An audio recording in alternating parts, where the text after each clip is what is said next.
Hello friends, कैसे हैं आप लोग। सबको मेरा जय भीम। नमो बुद्धाय।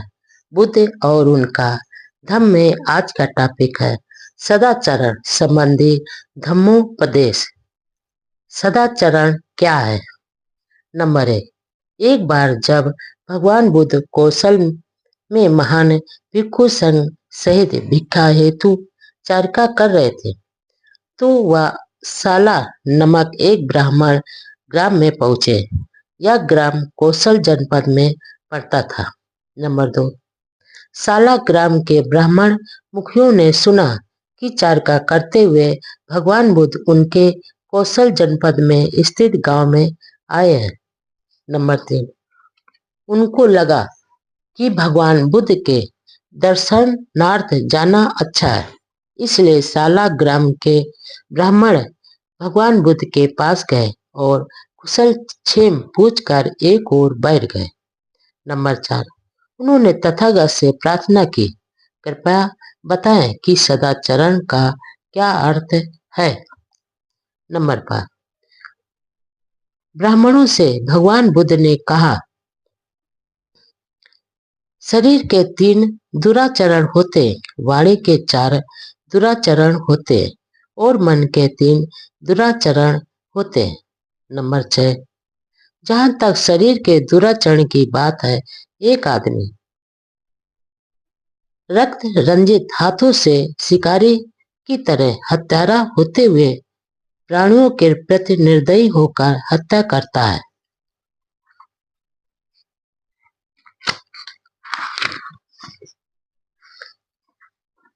अथवा वह गांव या जंगल में पराई वस्तु को चोरी की नियत से बिना दिए हुए अपना बना लेता है, अथवा वह माता पिता भाई बहन अथवा अन्य संबंधियों की अधीनता में रहने वाली अविवाहित लड़कियों से और ऐसी लड़कियों से भी व्यभिचार करता है जिनकी मंगनी यानी सगाई हो गई है, जिनके गले में मंगनी की माला पड़ चुकी है। नंबर 7, जहां तक वाणी के दुराचरण की बात है, वह झूठ बोलता है जब उसे सभा के सामने या ग्राम पंचायत के सामने या परिवार परिषद के सामने या राजकीय परिषद के सामने या अपनी श्रेणी के सामने साक्षी देने के लिए कहा जाए, तो वह न जानते हुए कहता है कि मैं जानता हूँ, जानता हुआ कहता है कि मैं नहीं जानता हूँ, न देखे हुए कहता है कि मैंने देखा है और देखे हुए भी कहता है कि मैंने नहीं देखा। वह अपने हित में किसी दूसरे के हित में अथवा किसी लोग के कारण जानबूझकर झूठ बोलता है, अथवा वह एक चुगलखोर हो सकता है। यहाँ सुनी और वहां जाकर कह दे, ताकि यहाँ के लोगों और वहां के लोगों का झगड़ा हो जाए, अथवा वह सुनी और यहाँ कह दे ताकि यहाँ के लोगों और वहां के लोगों का झगड़ा हो जाए। वह शांति को भंग करने वाला और क्रोध पैदा करने वाला होता है। झगड़ा बढ़ाने की नियत से ही वह बोलता है। झगड़ा कराने में ही उसे आनंद आता है, मजा आता है, प्रसन्नता होती, अथवा वह जुबान का कड़वा हो सकता है। जो कुछ वह बोलता है वह अप्रिय और कठोर होता है, दूसरों के दिलों को घायल करने वाला, दूसरों को दुख पहुंचाने वाला, क्रोध को पैदा करने वाला और व्याकुलता पैदा करने वाला होता है, अथवा वह बहुत बोलने वाला हो सकता है, व्यर्थ की बात करते रहने वाला, हानिकारक बात करने वाला, कभी नीति की न करने वाला, सदा ही तुच्छ, असामयिक, उद्देश्यहीन तथा निष्प्रयोजन और अलाभकारी बात करने वाला होता है। नंबर 8, जहां तक मन के दुराचरण की बात है, एक आदमी लोभी हो सकता है। वह यह लोभ करता है कि दूसरे लोगों की समस्त संपत्ति उसी की हो जाए, अथवा वह देशी और हृदय से दुष्ट हो सकता है। वह यह इच्छा कर सकता है कि उसके आसपास के सभी प्राणी मारे जाएं, नष्ट हो जाएं, विध्वस्त प्राप्त हो जाएं और अस्त विहीन हो जाएं, अथवा वह मिथ्या दृष्टि हो सकता है, मिथ्या धाराओं वाला हो सकता है। वह यह मानता है कि दान, त्याग, यज्ञ अथवा दक्षिणा जैसी कोई चीज नहीं, शुभ अशुभ कर्मों के फल जैसी कोई चीज नहीं, लोक परलोक जैसी कोई चीज नहीं, माता पिता या दूसरे संबंधी जैसी कोई चीज नहीं, और संसार में ऐसे श्रमण ब्राह्मण नहीं है जिन्होंने सम्यक मार्ग ग्रहण कर या सम्यक मार्ग पर चलकर इस लोक तथा परलोक का अर्थात ज्ञान प्राप्त किया हो और दूसरों को भी कराया हो। नंबर 9, इनके विपरीत शरीर के 3 सदाचरण और गुण हैं, वाणी के 4 सदाचरण हैं और मन के 3 सदाचरण हैं।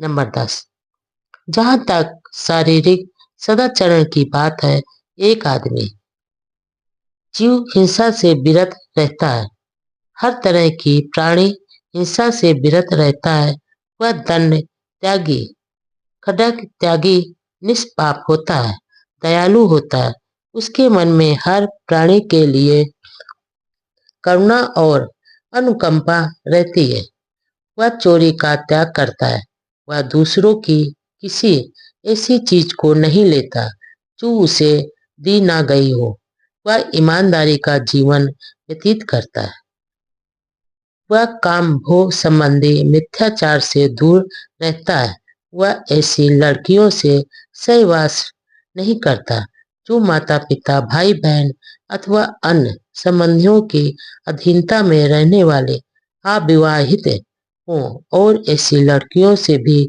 जिनकी सगाई हो गई हो एवं जिनके गले में सगाई की माला पड़ चुकी हो। नंबर 10, जहां तक वाणी के सदाचरण की बात है, एक आदमी झूठ का त्याग करता है, झूठे से विरत रहता है, जब उसे सभा के सामने या ग्राम पंचायत के सामने या परिवार परिषद के सामने या राजकीय परिषद के सामने या अपने संघ के सामने साक्षी देने के लिए कहा जाता है, तो वह न जानते हुए कहता है कि मैं नहीं जानता हूँ, जानते हुए कहता है कि मैं जानता हूँ, नहीं देखा होता तो कहता है कि मैंने नहीं देखा, देखा हो तो कहता है कि मैंने देखा है। वह अपने हित में या दूसरे लोगों के हित में अथवा किसी तुच्छ लाभ के कारण जानबूझकर झूठ नहीं बोलता, वह झूठी निंदा नहीं करता, वह वहां सुनी को यहाँ नहीं कहता जिससे वहां के लोगों और यहाँ के लोगों में झगड़ा हो जाए, सौहार्द को बढ़ाने वाला और मैत्री को स्थापित करने वाला होता है, शांति स्थापित करने के उद्देश्य से ही वह बोलता है, मेल मिलाप कराने में ही उसे आनंद आता है, प्रसन्नता होती और हर्ष होता है, उसकी बाड़ी में कड़वाहट नहीं होती और वह कटु बात से दूर रहता है, जो कुछ भी वह बोलता है उसमें कटुता नहीं होती, आनंद होता है, मैत्री होती है, निश्चलता होती है, उसमें शिष्टता होती है, वह स्वीकार करने योग्य होता है और उसका सभी स्वागत करते हैं, वह गप मारने वाला नहीं होता, वह गप से दूर रहता है, समयानुसार सत्य के अनुरूप बोलता है, जो सदा लाभकारी होता है, सिद्धांत के अनुसार होता है, ऐसी बात बोलता है जो समयानुकूल हो, ऐसी बात जो याद रहे, ऐसी बात जो ज्ञान से भरी हो, ऐसी बात जो ठीक से कही गई हो तथा ऐसी बात जो हितकर हो।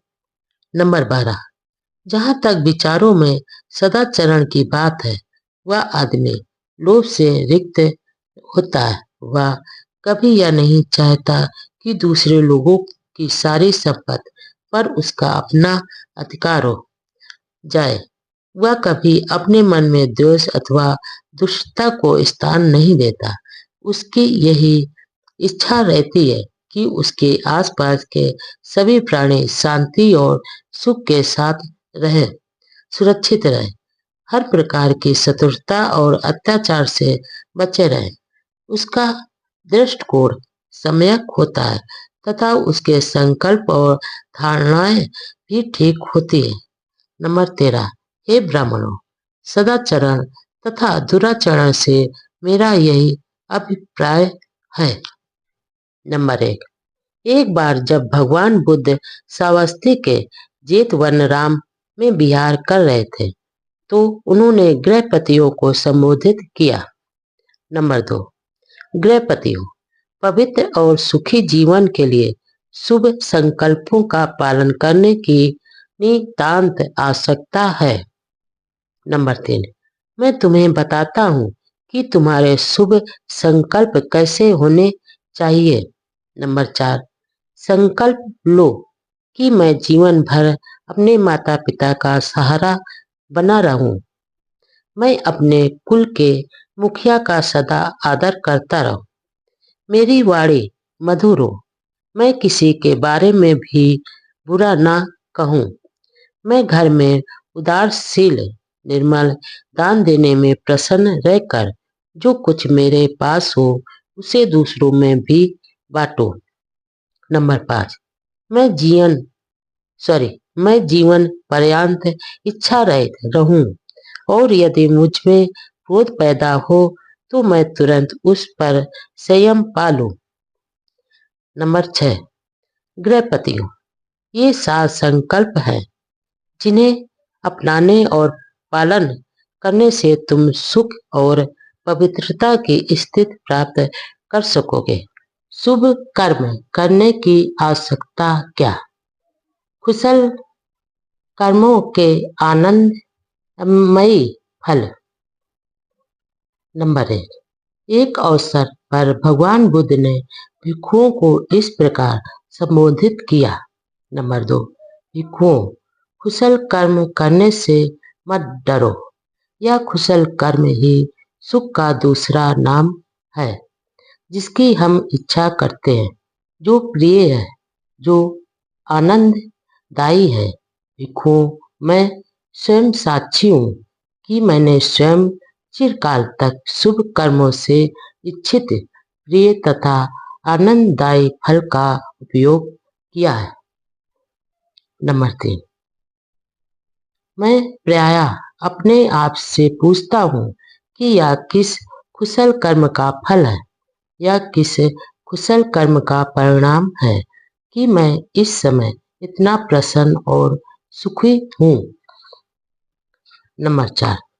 जो उत्तर मुझे मिलता है वह यह है कि यह 3 कुशल कर्मों का फल है। यह दानशील तथा स्वयं के संयम जैसे 3 कुशल कर्मों का ही फल है। नंबर 5। वह मंगल, आनंदमय, सुख भरा, धन और अच्छा दिन होता है। शुभ समय होता है जब दान के योग व्यक्ति को दान दिया जाता है।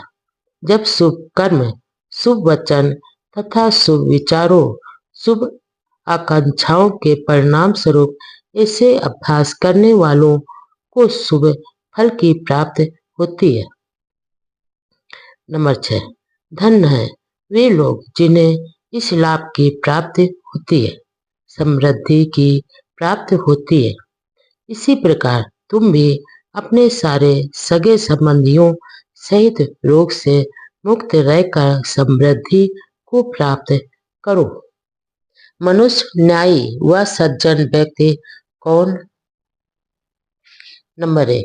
भिक्षुओं को संबोधित करते हुए भगवान बुद्ध ने कहा, 4 प्रकार के लोग होते हैं जिनका भेद तुम्हें जानना चाहिए।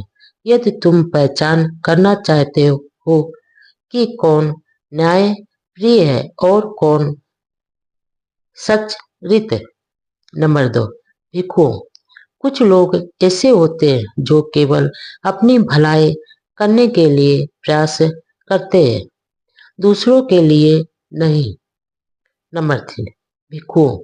एक आदमी अपने काम छंद को दूर करने की कोशिश करता है, किंतु दूसरों के काम छंद को दूर करने की प्रेरणा नहीं देता।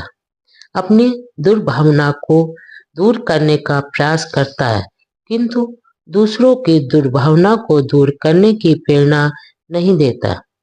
अपनी अविद्या को दूर करने का प्रयास करता है, किंतु दूसरों की अविद्या को दूर करने की प्रेरणा नहीं देता। नंबर 4, भिक्षु। एक आदमी वास्तव में अपनी भलाई के लिए ही प्रयत्नशील रहता है, किंतु दूसरों की भलाई के लिए नहीं। नंबर 5, भिक्षु एक वर्ग ऐसे लोगों का होता है जो दूसरों की भलाई करने में ही लगे रहते हैं, अपनी भलाई में नहीं। नंबर 6, भिक्षु। एक आदमी अपने काम छंद यानी काम वासना, व्यापाद तथा अविद्या को दूर करने की कोशिश नहीं करता, किंतु दूसरों को काम छंद, व्यापाद तथा अविद्या दूर करने का उपदेश देता है। नंबर 7, भिक्षु। एक आदमी वास्तव में दूसरों की भलाई करने में लगा रहता है, अपनी नहीं। नंबर 8, भिक्षु। एक वर्ग ऐसे लोगों का होता है जो ना अपनी भलाई करने की कोशिश करता है और ना दूसरों की ही भलाई करने की कोशिश करता है।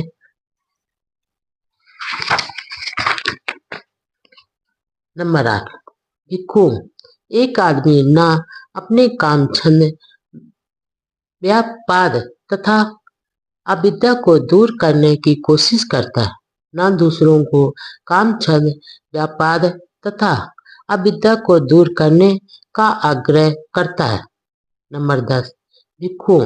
यह आदमी ना अपनी भलाई करने की कोशिश करता और ना ही दूसरों की। नंबर 11, भिक्षु। कुछ लोग ऐसे होते हैं जो अपनी भलाई करने की कोशिश तो करते हैं, किंतु दूसरों की भलाई करने की कोशिश भी करते रहते हैं। नंबर 12, भिक्षु।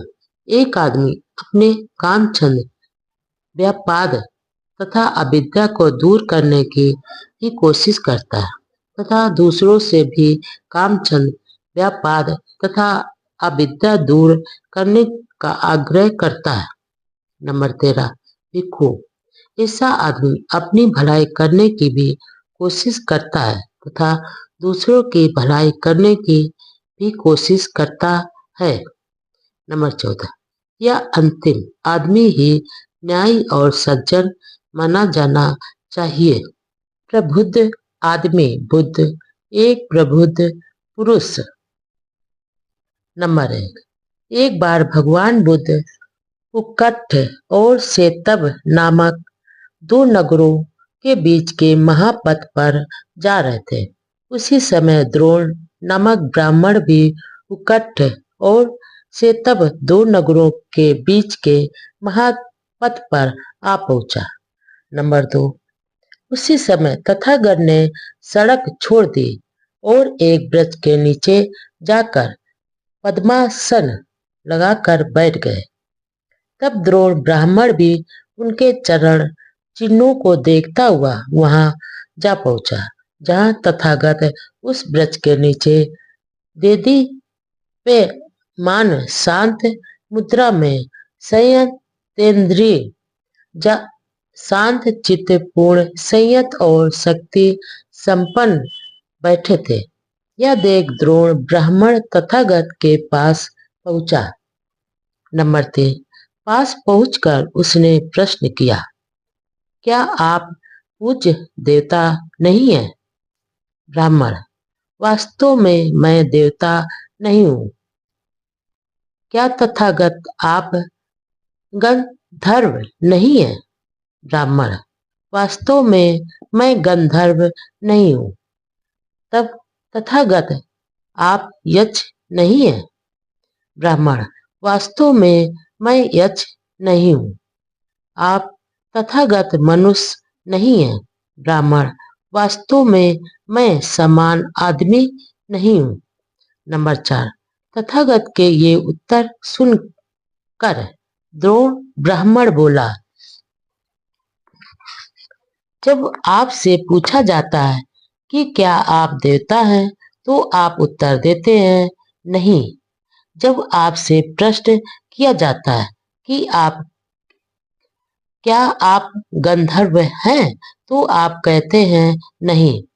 जब आपसे प्रश्न किया जाता है कि क्या आप यक्ष हैं, तो आप कहते हैं नहीं। जब आपसे प्रश्न किया जाता है कि क्या आप मनुष्य हैं, आप कहते हैं नहीं। तब तथागत आप कौन हो सकते हैं? नंबर 5, ब्राह्मण, मैं अर्थात मैं एक देव, एक गंधर्व, एक यक्ष, एक मानव ही होता यदि मैंने अपने आश्रयों मलों का क्षय नहीं किया होता। मैंने इन आश्रयों को जड़ मूल से काट दिया है। ये उस कटे ताड़ वृक्ष के समान हो गए जिसका आधार ही नष्ट हो गया हो, जिसकी जड़ पुनः नहीं निकल सकती और जो फिर से अस्तित्व में नहीं आ सकता। नंबर 6, जिस प्रकार कमल अथवा पानी की कुमुदनी पानी यानी कीचड़ में उत्पन्न होते हैं, पानी में बढ़ते हैं, पानी से बाहर निकल आते हैं और फिर पानी से अलग निष्कलंक होकर रहते हैं, इसी प्रकार हे ब्राह्मण, मैं संसार में उत्पन्न हुआ हूँ, संसार में बड़ा हुआ हूँ, किंतु अब संसार को जीतकर संसार से अलग निष्कलंक होकर रहता हूँ। नंबर 7, इसलिए हे ब्राह्मण, अब तुम मुझको बुद्ध प्रबुद्ध पुरुष जानो। संसार में सबसे श्रेष्ठ व्यक्ति कौन? नंबर 1, चारका करते समय अपनी चर्या के अनुसार भगवान बुद्ध ने साथ साथ चल रहे भिक्षुओं को यह उपदेश दिया। नंबर 2, भिक्षुओं को संबोधित करते हुए भगवान बुद्ध ने कहा, भिक्षुओं, इस संसार में 4 तरह के लोग पाए जाते हैं। नंबर 3, नंबर 1, जिसने ना कभी अपनी भलाई और ना किसी दूसरे की भलाई के लिए प्रयास किया है। नंबर 2, जिसने दूसरों का भला तो किया है किंतु अपना भला नहीं किया। नंबर 3, जिसने अपना भला किया है किंतु दूसरों का भला नहीं किया। तथा नंबर 4, जिसने अपनी तथा दूसरों की भलाई के लिए प्रयास किया है। नंबर 4, जिसने ना कभी अपनी भलाई और ना ही दूसरों की भलाई के लिए प्रयास किया है, वह शमशान की उस लकड़ी की तरह है जो दोनों सिरों से जल रही है और जिसके बीच में गोबर लगा है। उसने ना ही गांव में और ना ही जंगल में कोई अग्नि जलाई। ऐसा आदमी संसार के लिए व्रत होता है, अपने लिए भी व्रत ही होता है। नंबर 5, जो अपनी हानि करके दूसरों के उपकार के लिए प्रयास करता है, वह दोनों में अधिक अच्छा और प्रतिष्ठित होता है। नंबर 6, लेकिन भिक्षुओं, चारों तरह के आदमियों में सबसे श्रेष्ठतम, उत्तम और अग्रणी वही होता है जिसने दूसरों की भलाई के लिए प्रयास करने के साथ साथ अपनी भलाई के लिए भी प्रयास किया है। दुष्ट आदमी यानी व्यक्ति की पहचान कैसे करें? नंबर 1, चारिका करते समय साथ चल रहे भिक्षुओं को अपनी सम्मान चर्चा के अनुसार भगवान बुद्ध ने इस प्रकार उपदेश दिया। नंबर 2, भिक्षुओं को संबोधित करते हुए भगवान बुद्ध ने कहा, क्या तुम जानते हो कि दुष्ट आदमी की पहचान क्या है? भंते, नहीं, भिक्षुओं ने उत्तर दिया। नंबर 3, मैं तुम्हें एक दुष्ट आदमी के लक्षण बतलाता हूँ।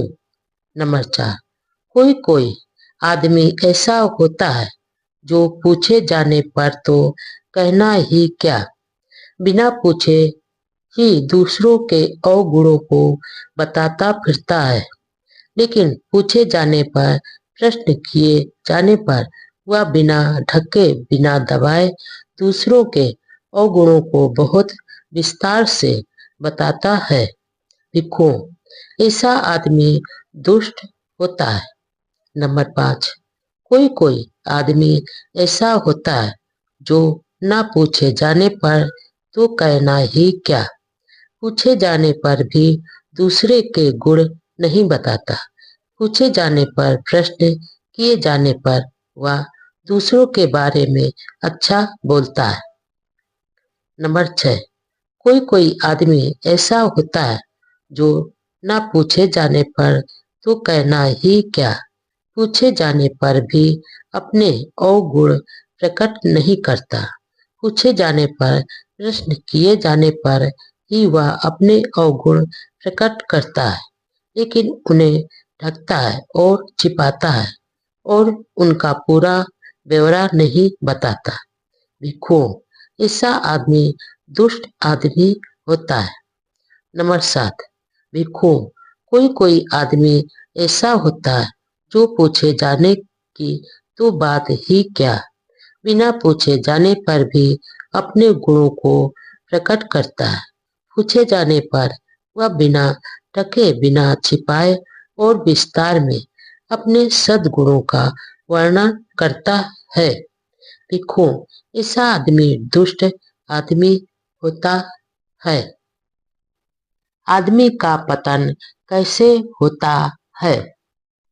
नंबर 1, एक बार भगवान बुद्ध श्रावस्ती के निकट अनाथ पिंडक के जेतवन राम में विहार कर रहे थे।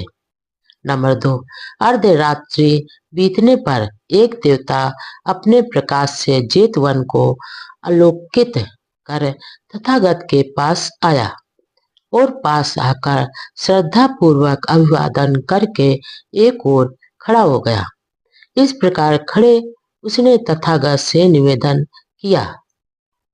नंबर 3, तथागत, मैं आपकी सेवा में प्रश्न पूछने के लिए उपस्थित हुआ हूँ। कृपया बताएं कि आदमी का पतन कैसे होता है। भगवान बुद्ध ने आदमी के पतन के कारणों का वर्णन करना स्वीकार किया। नंबर 4, उन्नतशील आदमी को सरलता से जाना जा सकता है और पतनोन्मुख आदमी को भी सरलता से पहचाना जा सकता है। धम्म से प्रेम करने वाले की उन्नति होती है, धम्म से द्वेष करने वाले का पतन होता है। नंबर 5, असत पुरुष उसे अच्छे लगते हैं, सत्पुरुष में उसे कुछ भी अच्छा नहीं लगता।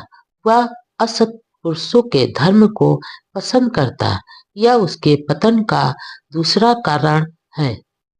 नंबर 6, वह निर्दयलु होता है, उसे वही समाज यानी लोग अच्छे लगते हैं जो परिश्रमी नहीं होते, सुस्त होते हैं और क्रोध प्रदर्शित करते हैं, यह उसके पतन का तीसरा कारण है। नंबर 7, धनी और समर्थ होकर भी अपने वृद्ध माता पिता का पालन पोषण नहीं करता, यह उसके पतन का चौथा कारण है।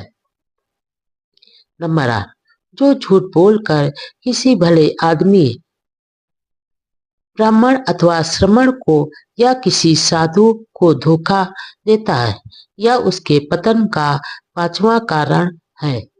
नंबर 9, जो बहुत संपत्ति का स्वामी होता है, जिसके पास बहुत धन धान्य होता है, लेकिन जो अकेला ही उसका आनंद भोगता है, यह उसके पतन का छठा कारण है।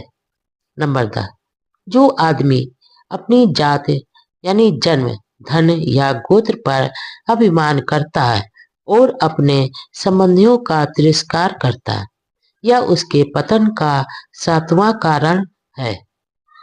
नंबर 11, जो आदमी विलासी है, शराबी है, जुआरी है और उसके पास जो कुछ है उसका अपव्यय करता है और लुटाता है, यह उसके पतन का 8वां कारण है।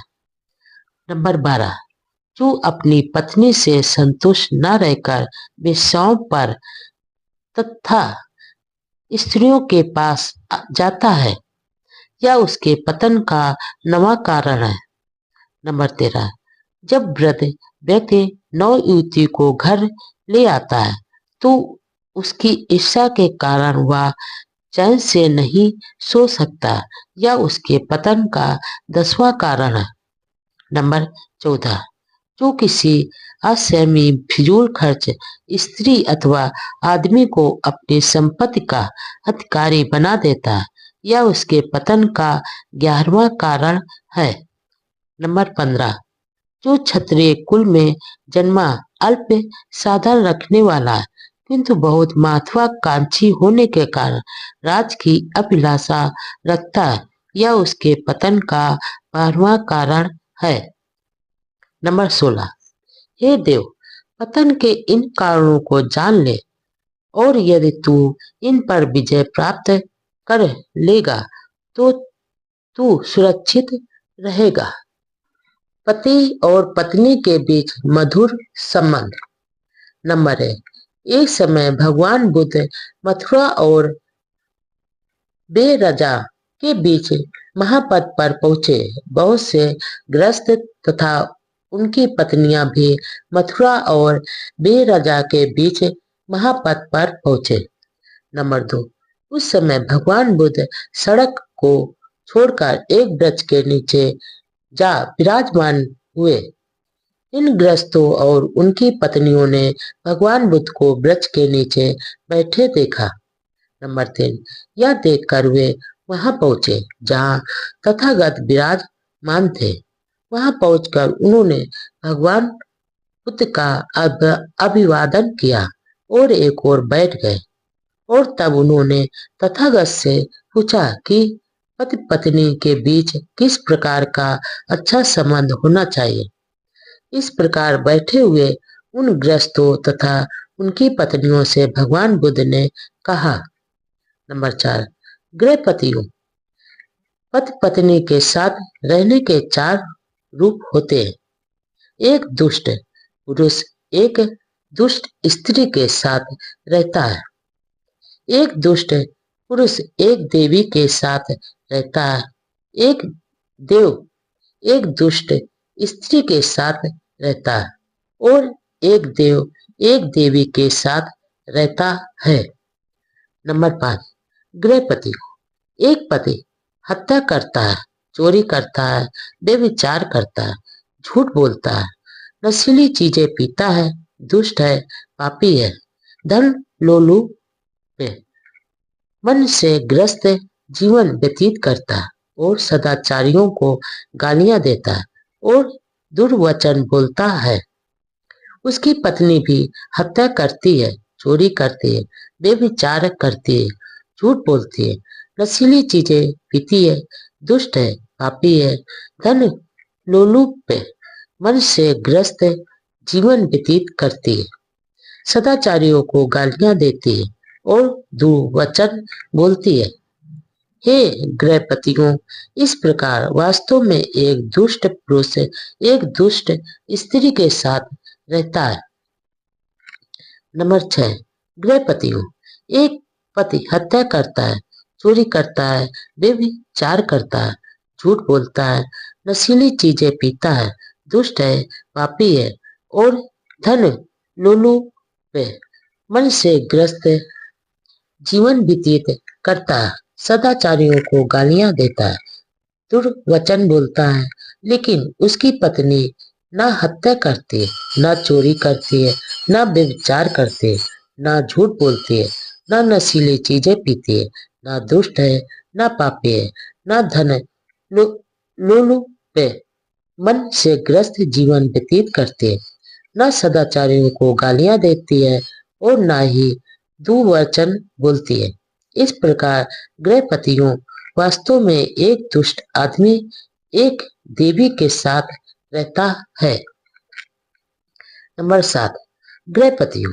एक पति हत्या नहीं करता, चोरी नहीं करता, व्यभिचार नहीं करता, झूठ नहीं बोलता, नशीली चीजें नहीं पीता, पापी नहीं है, दुष्ट नहीं है, धन लोलुप पे मन से ग्रस्त जीवन व्यतीत नहीं करता, सदाचारियों को गालियां नहीं देता और दुर्वचन नहीं बोलता, लेकिन उसकी पत्नी हत्या करती है, चोरी करती है, व्यभिचार करती है, झूठ बोलती है, नशीली चीजें पीती है, दुष्ट है, पापी है, धन लोलुप मन से ग्रस्त जीवन व्यतीत करती है, सदाचारियों को गालियां देती है और दुर्वचन बोलती है। इस प्रकार गृहपतियों वास्तव में एक देवता पुरुष एक दुष्ट स्त्री के साथ रहता है। नंबर 8, गृहपतियों। एक पति और पत्नी ना हत्या करते हैं, ना चोरी करते हैं, ना व्यभिचार करते हैं, ना झूठ बोलते हैं, ना नशीली चीजें पीते हैं, ना दुष्ट हैं, ना पापी हैं, ना धन लोलुप मन से ग्रस्त जीवन व्यतीत करते हैं, ना सदाचारियों को गालियां देते हैं, ना दुर्वचन बोलते हैं। इस प्रकार गृहपतियों अर्थात में एक देव एक देवी के साथ रहता है। नंबर 9, हे गृहपतियों। पति पत्नी के ये 4 प्रकार के सहवास है। पुत्री भी पुत्र से उत्तम हो सकती है। नंबर 1, एक बार जब भगवान बुद्ध सावस्ती में ठहरे हुए थे, कौशल राज बसे नदी उनके दर्शन को आए। नंबर 2, जिस समय कौशल राज बसे नदी भगवान बुद्ध से बातचीत कर रहे थे, राजमहल से एक दूत आया और उसने राजा के पास पहुंचकर उनके कान में सूचना दी कि मल्लिका ने एक पुत्री को जन्म दिया है। नंबर 3, राजा बहुत उदास और खिन्न मन हो गया। भगवान बुद्ध ने राजा से उसकी उदासी का कारण पूछा। नंबर 4, राजा ने उत्तर दिया कि उसे अभी भी एक दुखदायी समाचार मिला है कि रानी ने एक पुत्री को जन्म दिया है। नंबर 5, इस पर भगवान बुद्ध ने विवेकशीलता से उस बारे में कहा, महाराज, यह हो सकता है कि पुत्री एक पुत्र से कहीं अधिक उत्तम संतान सिद्ध हो। वह बड़ी होकर बुद्धिमती हो, सुशील हो और उसकी सास को एक सच्ची और आदर करने वाली बहू प्राप्त हो। नंबर 6, हो सकता है कि जिस पुत्र को वह जन्म दे वह महान कार्य करे, विशाल साम्राज्य का शासक हो। ऐसी श्रेष्ठ पत्नी का पुत्र अपने देश का मार्गदर्शक बन जाए। तथागत की देशनाएं, गृहस्थों के लिए धम्मोपदेश, गृहस्थ जीवन के सुख का रहस्य। नंबर 1, एक बार अनाथ पिंडक वहां आए जहां भगवान बुद्ध विराजमान थे। बुद्ध का अभिवादन करके वह एक ओर बैठ गए। नंबर 2, अनाथ पिंडक यह जानने की इच्छुक थे कि गृहस्थ कैसे सुखी रह सकता है। नंबर 3, इसलिए अनाथ पिंडक ने भगवान बुद्ध से प्रार्थना की कि वे उसे गृहस्थ जीवन के सुख का रहस्य समझाएं। नंबर 4, भगवान बुद्ध ने कहा कि पहला सुख तो संपत्ति के स्वामित्व का होता है। एक गृहस्थ के पास संपत्ति होती है जिसे वह बहुत परिश्रम से, बाहुबल से पसीना बहाकर, ईमानदारी एवं न्यायसंगत ढंग से एकत्र करता है। यह सोचकर उसे प्रसन्नता होती है कि उसके पास ईमानदारी से अर्जित धन है। नंबर 5, दूसरा संपत्ति के भोगने का सुख।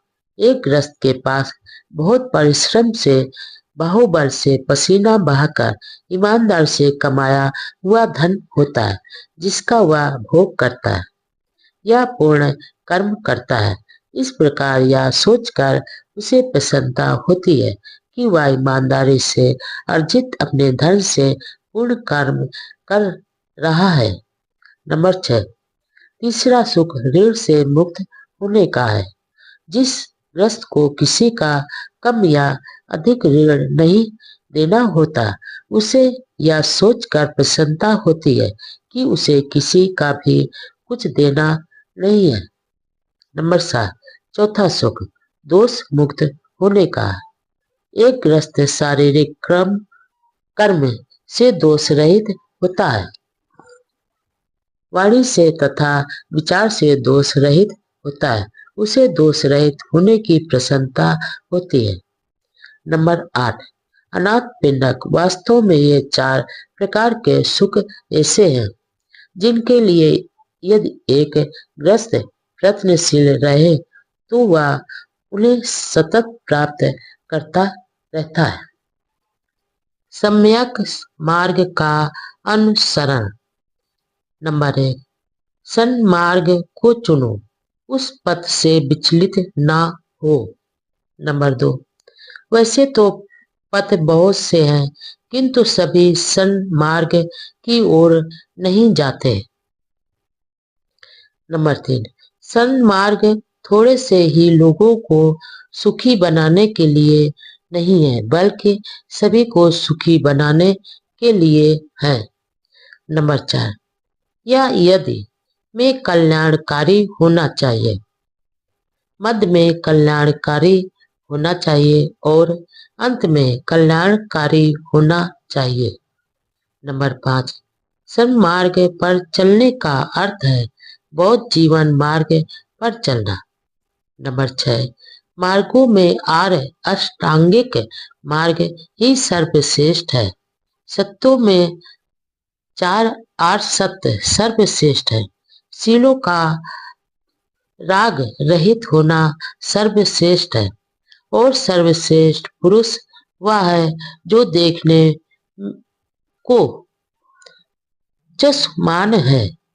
नंबर 7, यही एक मार्ग है, प्रज्ञा की विशुद्धि का दूसरा मार्ग नहीं है, इसलिए इसी पथ का अनुसरण करो। नंबर 8, यदि तुम इस मार्ग पर चलोगे तो दुख का अंत कर सकोगे। मैंने जब दुख रूपी कांटे को शरीर से निकालने की सम्यक जानकारी प्राप्त कर ली, तभी मैंने इस मार्ग का उपदेश दिया। नंबर 9, तुम्हें स्वयं प्रयास करना होगा, तथागत तो केवल पथ प्रदर्शक है। नंबर 10, सभी संस्कार यानी निर्मित पदार्थ अनित्य नाशवान है। जब प्रज्ञा से कोई इसे जानता और देखता है तो वह दुख का अंत करता है। नंबर 11, सभी धर्म नाथ में है। जब कोई प्रज्ञा से इसे जानता और देखता है तो उसे दुख से मुक्ति प्राप्त होती है।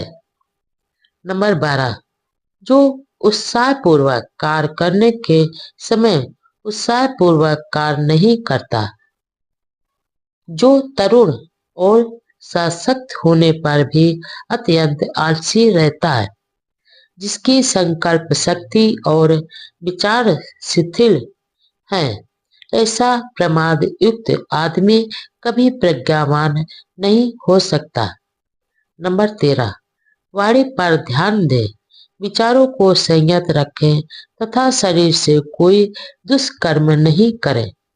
आदमी यदि केवल इन 3 कर्म पंथों को निर्मल रखे तो वह बुद्ध उपदिष्ट पथ को प्राप्त कर लेगा।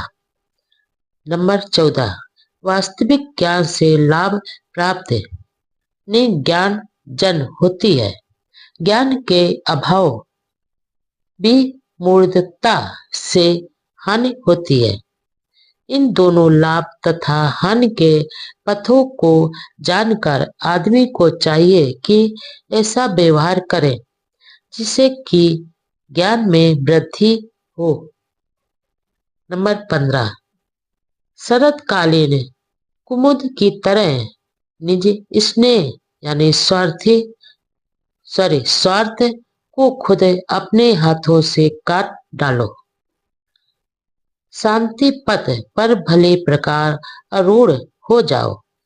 सुगत यानी बुद्ध ने निर्वाण की यही देशना की है। नंबर 16, अधम का अनुसरण न करें। अब विचारवान बनकर न रहे, मिथ्या मत का पालन न करें। नंबर 17, स्वयं को जागरूक करें, प्रमाद न करें, शीलों का पालन करें। शीलवान संसार में सुखी रहता है। नंबर 18, जो पहले भले ही प्रमादी रहा हो, किंतु बाद में जो प्रमाद को छोड़ देता है वह बादलों से मुक्त चंद्रमा की तरह इस संसार को प्रकाशित करता है। नंबर 19, जिसके अच्छे कर्म उसके बुरे कर्मों को ढक लेते हैं, वह बादलों से मुक्त चंद्रमा की तरह इस लोक को प्रकाशित करता है। नंबर 20, जो आदमी धर्म का अतिक्रमण करता है और झूठ बोलता है, उसके लिए कोई भी पाप कर्म आकरणीय नहीं है। नंबर 21, जो सदा जागरूक रहते हैं, जो दिन रात ध्यान में रत रहते हैं और जो निर्वाण प्राप्त के लिए प्रयत्नशील रहते हैं, उनके आश्रय अस्त हो जाते हैं। नंबर 22, यह पुरानी बात है कि चुप रहने वाले की भी लोग निंदा करते हैं, अधिक बोलने वाले की भी निंदा करते हैं, कम बोलने वाले की भी निंदा करते हैं। इस पृथ्वी पर ऐसा कोई नहीं जिसकी कोई निंदा न करता हो। नंबर 23, न कोई ऐसा आदमी हुआ है, न होगा और न है जिसकी सदा ही निंदा होती हो अथवा सदा प्रशंसा ही होती हो। नंबर 24, वाणी के क्रोध के प्रति सावधान रहो, अपनी जीवा पर संयम रखो, मन के पाप कर्मों को त्यागो, मन से कुशल कर्म करो। नंबर 25, अप्रमाद अमृत यानी निर्वाण का पथ है, प्रमाद मृत्यु का पथ है। जो अप्रमादी है वे मरते नहीं है, जो प्रमादी है वे मरे हुए के समान ही है। धर्म को मिथ्या धर्म में नहीं मिलाओ।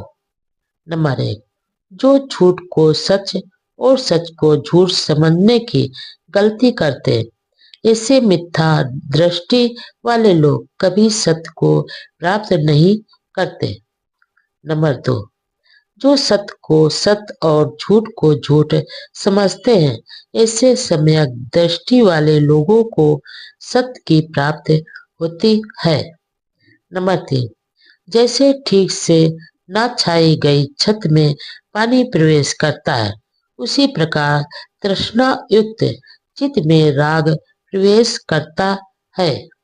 नंबर 4, जैसे ठीक प्रकार से छाई गए छत में पानी प्रवेश नहीं कर पाता, उसी प्रकार साधना युक्त चित्त में राग प्रवेश नहीं करता। नंबर 5, जागरूक बनो, प्रमादी मत बनो, सन्मार्ग पर चलो। जो सन्मार्ग पर चलता है वह इस लोक में और परलोक में सुख पूर्वक रहता है। नंबर 6, सन्मार्ग पर चलो, पाप युक्त मार्ग पर मत चलो। जो सन्मार्ग पर चलता है वह इस लोक और परलोक में सुख पूर्वक रहता है। सत्य कर्ता, उत्सुकता और साहस। नंबर 1, जागरूक रहकर बुद्धिमान आदमी अविद्या को हटाकर प्रज्ञा रूपी प्रसाद पर चढ़कर शोकग्रस्त मानव जाति को ऐसे देखता है जैसे कोई पर्वत शिखर से बुद्धिमान आदमी नीचे घाटी में मूर्खों को देखता है। नंबर 2, प्रमादियों के बीच अप्रमादी, सोते हुओं के बीच जागरूक ऐसे आगे बढ़ जाता है जैसे शीघ्र गामी अवश्य दुर्बल घोड़े को पछाड़कर आगे बढ़ जाता है। नंबर 3, प्रमाद में मत पड़ो, काम भोगों में मत फंसो, अप्रमादी ही ध्यान लाभ करता है। नंबर 4, अप्रमाद अमृत पद है, प्रमाद मृत के समान है, जो अप्रमादी है वे नहीं मरते हैं और प्रमादी आलसी तो मरे समान ही होते हैं। नंबर 5, अपने जीवन के उद्देश्य को दूसरे के बड़े अर्थ के लिए भी ना छोड़ो।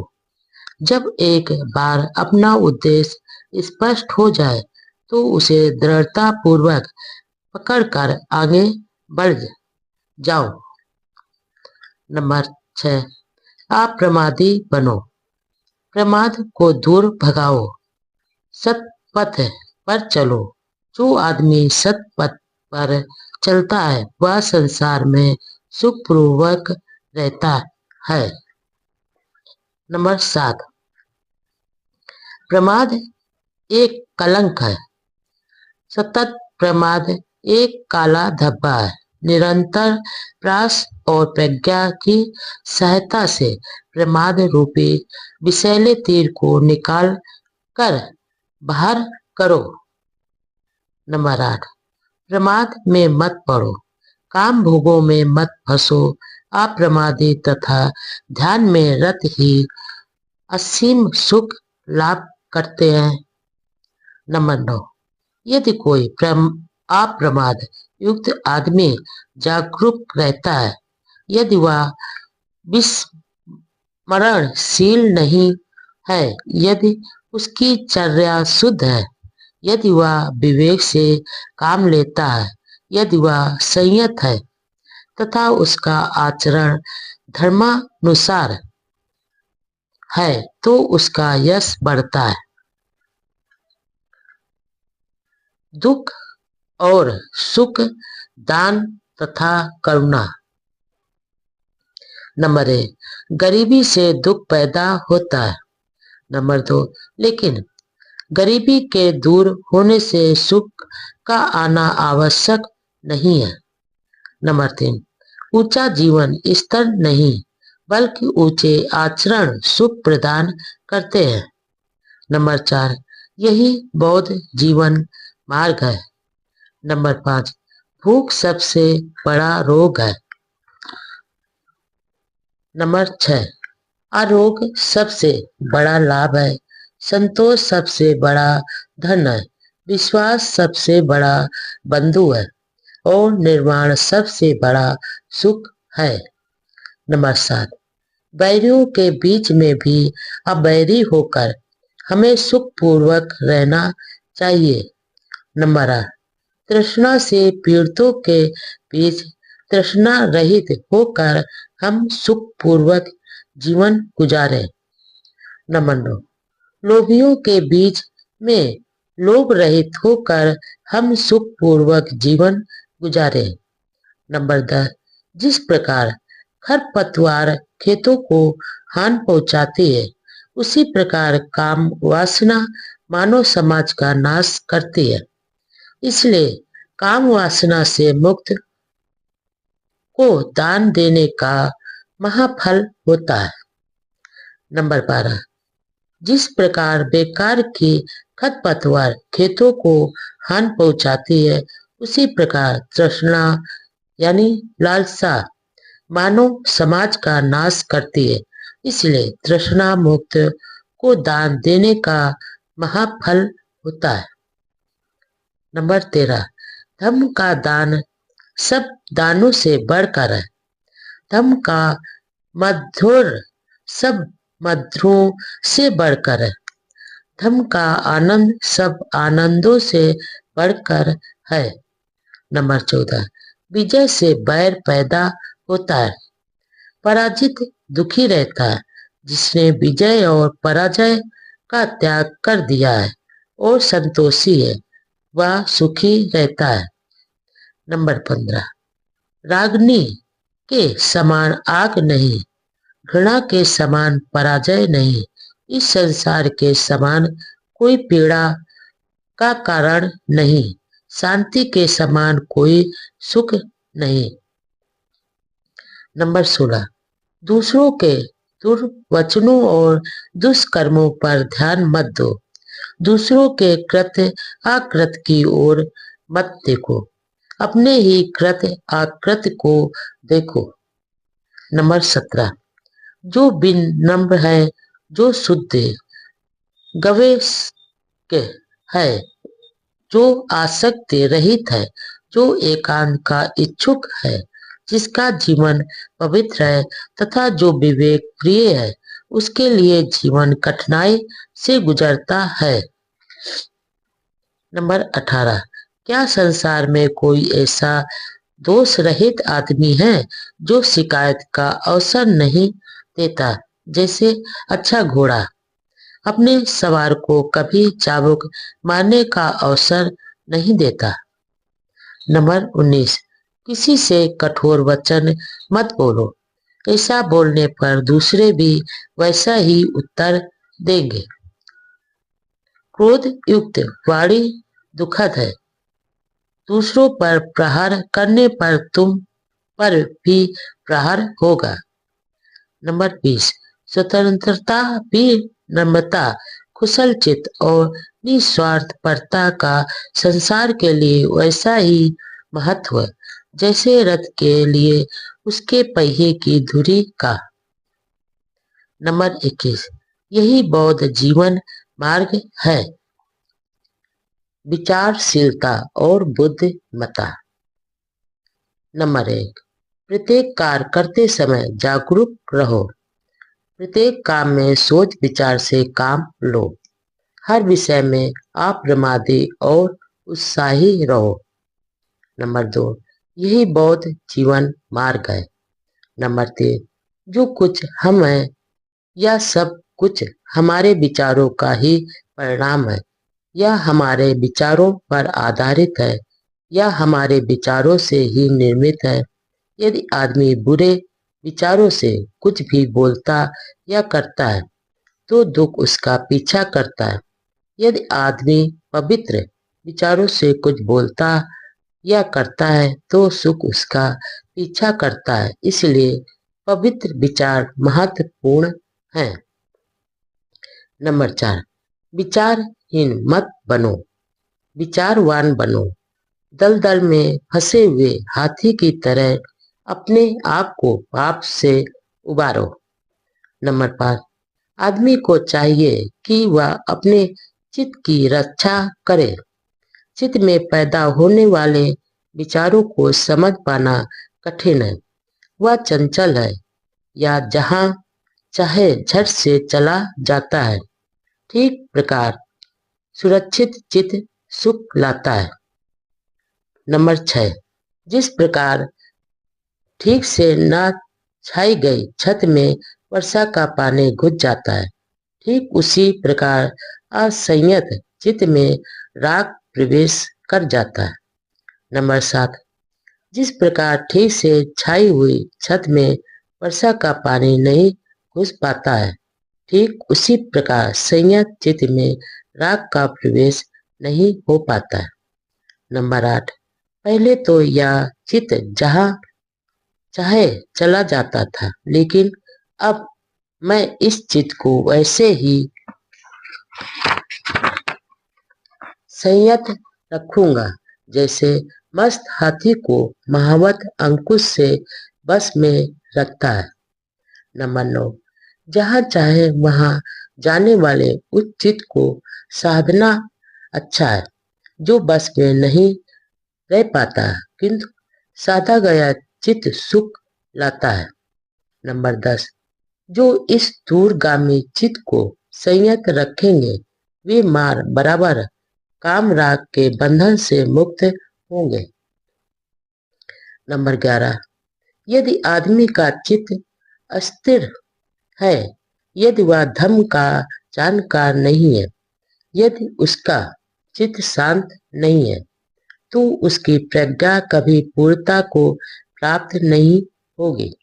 नंबर 12, एक दोष से भरा हुआ जितनी हानि दूसरे द्वेष भरे की करता है, एक शत्रु जितनी हानि अपने शत्रु की करता है, गलत मार्ग पर लगा चित्त उससे कहीं अधिक हानि करता है।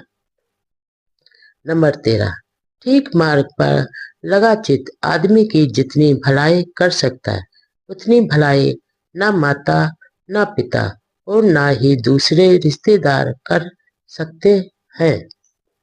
नंबर 1, भगवान बुद्ध ने पुनर्जन्म की देशना की है, किंतु भगवान बुद्ध ने यह भी कहा है कि संसरण यानी आवागमन नहीं है।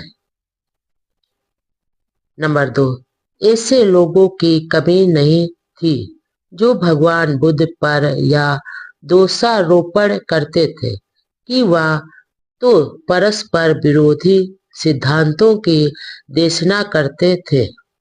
नंबर 3, आलोचक प्रश्न करते थे कि संसरण यानी आवागमन के बिना पुनर्जन्म कैसे हो सकता है। नंबर 4, वे कहते थे यह बिना संसरण के पुनर्जन्म की बात है, भला ऐसे कैसे संभव हो सकता है। नंबर 5, इसमें कहीं कुछ भी विरोधाभास नहीं है।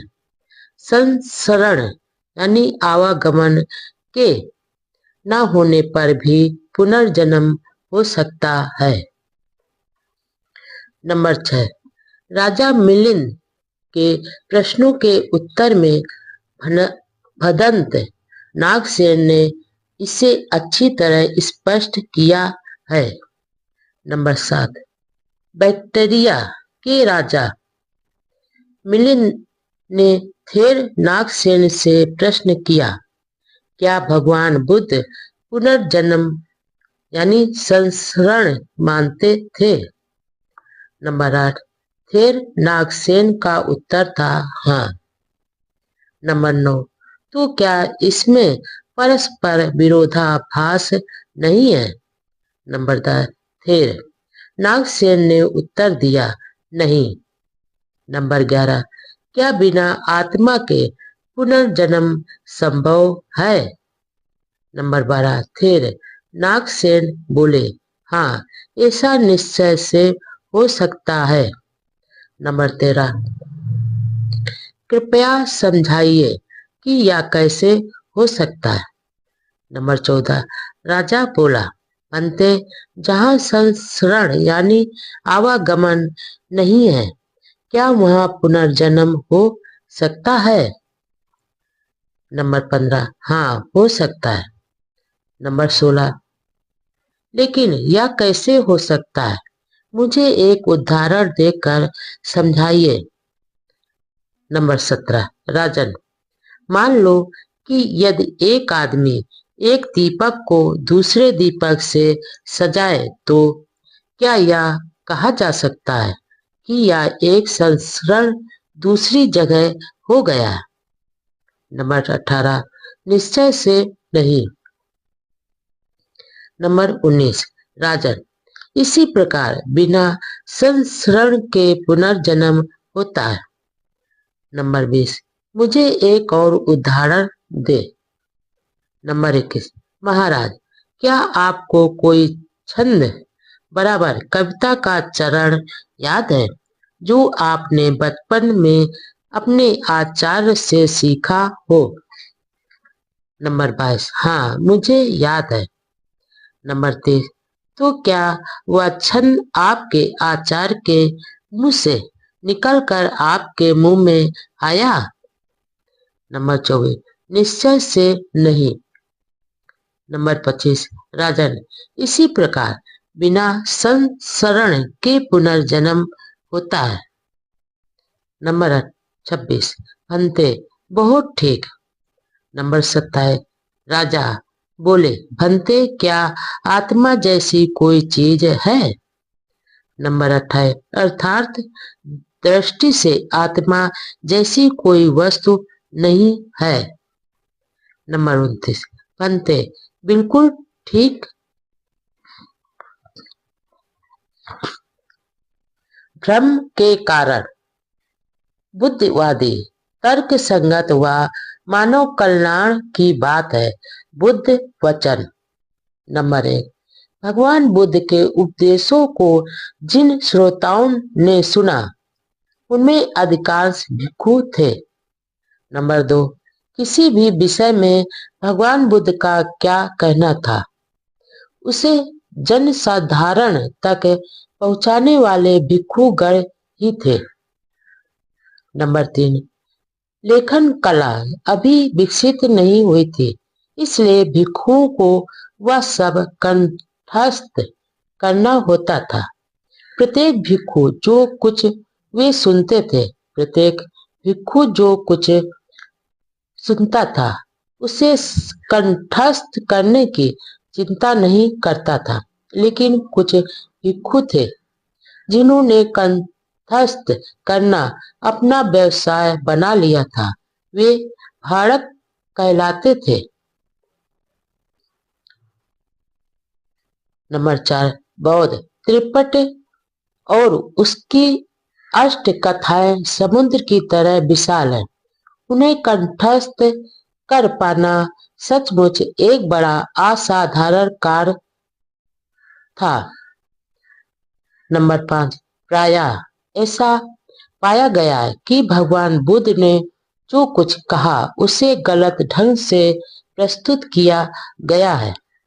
नंबर 6 भगवान बुद्ध के जीवन काल में ही कई बार उनके वचनों के गलत प्रस्तुतिकरण की जानकारी उनको दी गई।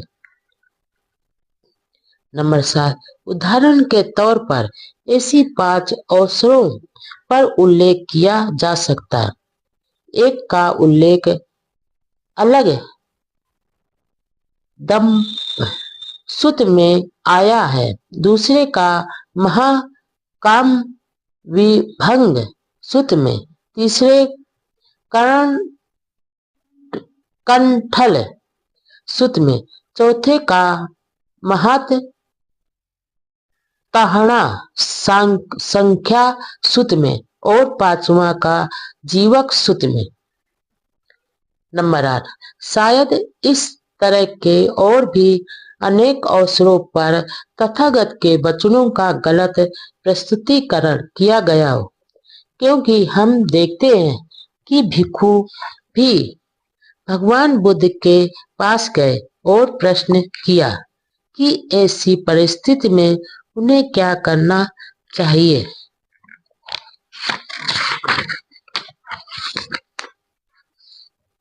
नंबर 9 कर्म और पुनर्जन्म के बारे में बुद्ध वचनों के गलत प्रस्तुतिकरण के अवसर समान बात है।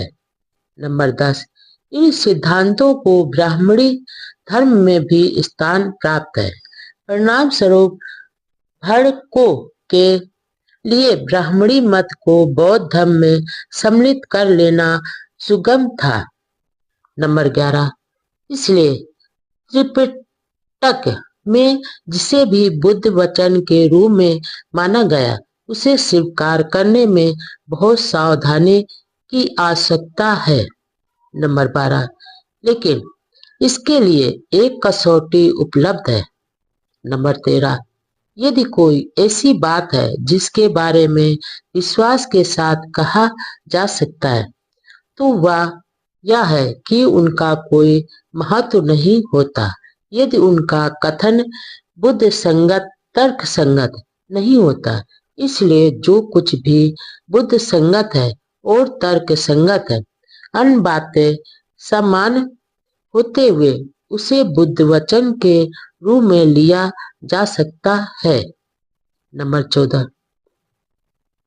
दूसरी बात यह है कि भगवान बुद्ध ने कभी ऐसी बेकार की चर्चा में नहीं पड़ना चाहा जो व्यक्ति के कल्याण के लिए लाभकारी नहीं थी।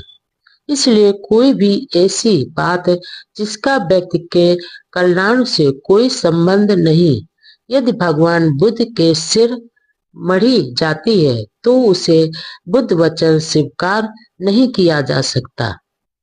नंबर 15। एक तीसरी कसौटी भी है, वह यह कि भगवान बुद्ध ने सभी विषयों को 2 वर्गों में विभक्त कर रखा था। ऐसे विषय जिनके बारे में वे निश्चित थे और ऐसे विषय जिनके बारे में वे निश्चित नहीं थे। जो विषय पहली श्रेणी में आते हैं उनके बारे में उन्होंने अपने विचार निश्चयात्मक रूप से और अंतिम रूप से व्यक्त किए हैं। जो विषय दूसरी श्रेणी में आते हैं उनके बारे में उन्होंने अपने विचार व्यक्त किए हैं, लेकिन ऐसे विचार बदले भी जा सकते हैं। नंबर 16। वार्ता करते समय जिन 3 प्रश्नों के बारे में संदेह और मतभेद है उनके बारे में यह निर्णय करने से पहले कि भगवान बुद्ध का निश्चय मत क्या था, यह आवश्यक है कि हम इन कसौटियों को ना भूलें। बौद्ध जीवन मार्ग, कुशल कर्म, अकुशल कर्म तथा पाप। नंबर 1। कुशल कर्म करो, अकुशल कर्मों में भागीदार ना बनो, कोई पाप कर्म ना करो। नंबर 2। यही बौद्ध जीवन मार्ग है। नंबर 3। यदि आदमी कुशल कर्म करे तो उसे इसको बार बार करना चाहिए, उसी में चित्त लगाना चाहिए। कुशल कर्मों का संचय सुख कर होता है। नंबर 4। अच्छाई के बारे में यूं ही मत सोचो कि मैं इसे प्राप्त नहीं कर सकूंगा। बूंद बूंद से घड़ा भर जाता है। इसी प्रकार थोड़ा थोड़ा संचय करके कुशल कर्मों में वृद्धि होती है। नंबर 5। जिस काम को करके व्यक्ति को पछताना ना पड़े और जिसके फल को वह आनंदित होकर और संतुष्ट होकर हो सके, उस काम का करना अच्छा है। नंबर 6। जिस काम को करके आदमी को पश्चाताप ना हो और जिसके फल को हर्ष और संतुष्टि से भोगा जा सके, उस काम का करना अच्छा है। नंबर 7। यदि आदमी कोई कुशल कर्म करे तो उसे वह कुशल कर्म बार बार करना चाहिए, उसे इसमें आनंदित होना चाहिए। शुभ कर्म का संचय आनंददायक होता है। नंबर 8। एक अच्छे आदमी को भी बुरे दिन देखने पड़ जाते हैं जब तक उसके कुशल कर्मों का फल विपाक नहीं मिलता, लेकिन जब उसे अपने कुशल कर्मों का फल मिलना आरंभ होता है तब अच्छा आदमी अच्छे दिन देखता है। नंबर 9। अच्छाई के बारे में यह कभी ना सोचे कि मैं इसे प्राप्त ना कर सकूंगा। जिस प्रकार बूंद बूंद करके पानी का घड़ा भर जाता है, उसी प्रकार थोड़ा थोड़ा करके भी भला आदमी अच्छाई का संचय कर लेता है। नंबर 10। चंदन की सुगंध कमल जूही